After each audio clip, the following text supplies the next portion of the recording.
And he was in a mood at that time. He says, I don't want to do any more violent pictures. I'm tired of it. I've been involved with a lot of them. Clint Eastwood's resolute declaration, delivered at 94, sent shockwaves through Hollywood as his confidant of 50 years, Gene Hackman, departed forever. Amid the flood of heartfelt tributes, a piercing truth emerged. Clint Eastwood had penned a final letter to Gene Hackman, but it never left his hands. What lay within that letter, and why did this fateful message never reach its intended soul? Today, we unravel an untold tale of an unshakable bond between two cinematic giants, a story where secrets, memories, and regrets intertwine into a haunting Western melody that lingers in the air. Clint Eastwood sat quietly by the living room window, his aged hand resting gently on the worn wooden armrest. The sunset cast long shadows through the glass, bathing the dust-covered photos on the wall in a soft orange glow. At 94, each day felt fragile, like a thin sheet of paper poised to be torn apart by the winds of memory. Today, though, those winds didn't carry the scent of gunpowder from the Wild West or the rustle of a fresh script. Today, there was only stillness, and that stillness bore the name Gene Hackman. Clint Eastwood, a man of few words, broke his trademark silence to speak of Gene Hackman, the cherished friend and legendary colleague who had recently passed. They were two sides of the same coin, Eastwood cool and enigmatic, Hackman fiery and unpredictable. Yet together they forged an extraordinary force, a rare authenticity that stood out in Hollywood's glitzy haze. Now, left alone, Eastwood opened up with raw thoughts and heartfelt emotions about his confidant, his brilliant partner. He didn't just mourn Hackman, he unveiled a profound friendship, a brotherhood that shaped their careers and left an indelible mark on Hollywood's storied past. The bond between Clint Eastwood and Gene Hackman didn't spark with the celebrated Unforgiven, as many assume. Their paths first crossed back in the 70s, Clint clawing his way out from under Dirty Harry's shadow, Gene fresh off an Oscar win for The French Connection. They were opposites in every sense, Eastwood cool and tight-lipped, Hackman fiery and brimming with pride. Yet fate nudged them together at a producer's party in Los Angeles, a chance encounter like a seed dropped into fertile soil. Those who saw it unfold recall a wordless understanding, a quiet recognition between two artists who, despite clashing temperaments, shared a core set of values. That unspoken connection planted the roots of a lasting friendship, one solidified years later with the 1992 masterpiece Unforgiven. Clint never forgot the look in Gene's eyes after that final scene, as William Money turned and walked away into the rain. Gene gazed at him, no acting, no lines, just the raw, honest stare of a man who sensed his time was winding down. In that look, an invisible thread tied them together. After Unforgiven, their meetings grew rare, but the handwritten letters kept coming, carrying stories, confessions, and invitations left unanswered. "Ever wonder what happened if we did it one more time?" Gene once scribbled. Clint read it, folded the paper, tucked it into a drawer, and stepped onto his porch to light a cigar. He stayed silent, not because he lacked an answer, but because the question itself held it. Time rolled on. In 2015, another letter arrived, its crumpled envelope bearing a shaky GH in the corner. "One last ride, Clint, just you and me. No Oscars, no press, just us and a story untold. A tale of two guys who should have been dead long ago but keep hanging on. Tell it before it's too late." Clint held that letter for a long while. In his mind, scenes flickered to life, two weathered cowboys, backs bent, hands trembling, facing each other on a dusty street. No guns, just words left unsaid. But Clint knew Gene wasn't just pitching a film, he was asking for one final journey together.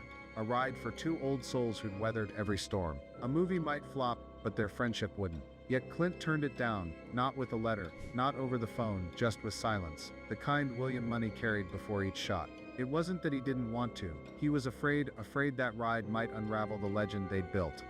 The room was shrouded in stillness, broken only by the heavy sigh of Clint Eastwood. We sat there at a loss for anything but staring at one another. His gray eyes narrowed, his sinewy hand clutching a glass of whiskey gone cold. He pressed on with the story from 2018, when the gloom of old age had cast its shadow over the territory of legends, and a call from yesteryear roused the lone man. The phone's chime rang out in the aging wooden house. Gene Hackman, relentless in his desire for one last joint venture, kept dialing Clint. From the other end, Hackman's voice lacked the boisterous laugh or sharp-edged quips of old. Instead, his words came slow, deliberate, like grains of sand trickling through the grip of a man aware his days were dwindling. "Clint, I've got an idea. Might be the last." Gene croaked, his voice rough. "I don't know how much time I've got left, but if I'm making one more picture, I want it to be with you." Gene shared his vision with Clint. It was just a few scribbled lines on a crumpled page, two weathered cowboys, once brothers in arms, now facing off at opposite ends of a town, each burdened by an unspoken secret, a duel neither sought but couldn't evade. Clint liked it, Gene did too, but that was the last harmony they'd share. That dream of a film, two grizzled cowboys locked in confrontation, stirred up long-simmering discord. Gene scorned Clint for being too afraid to scuff his own monument. Clint mocked Gene for grasping at a fading glow. Each word, each line sliced deeper, driving them further apart, wiping away the tracks of the path they'd once shared. That movie met its end that day, no formal notice, no explanation, just a vast silence stretching into the twilight of their careers. An unseen bullet had been fired between the two giants, but it missed its mark, leaving a hollow gap that lingered, unfillable, like the last frame of a film never shot. Then 2021 rolled in, amid a pandemic that left the world breathless. Out of the blue, Gene called Clint, the first contact after more than 2 years of quiet, a span as endless as a desert without a horizon. They sat in stillness for ages after the first hello. Gene inquired about health, Clint gave a clipped reply. They traded talk of weather, gas prices, old films they'd starred in, like two strangers brushing past each other at a road's end bar. Neither dared mention the unfinished project from 2018. Suddenly Gene halted, his voice a faint murmur, like a breeze over ancient graves. Clint, you recall the end of Unforgiven? When I stood there watching you ride off in the rain? Clint went quiet, his gray eyes tightening as if that scene unfolded before him. The drip of rain on the earth, the distant clatter of hooves, and the solitary back of a seasoned killer fading into the night. Gene let out a soft laugh. I never said it, but I knew we wouldn't get another shot. Clint tried to speak, but his throat locked, as if no words could bear the weight of his remorse. The call closed with a sigh from both sides. They didn't hang up right away, just lingered, hearing each other's breath, like two old cowboys at opposite ends of a street, hands grazing holsters but neither drawing. Their shadows stretched to touch on the dusty ground, though their bodies remained miles apart. After that call, Clint confided to a trusted friend, his voice sinking under time's load. I don't think I'll speak to Gene again, and he was right.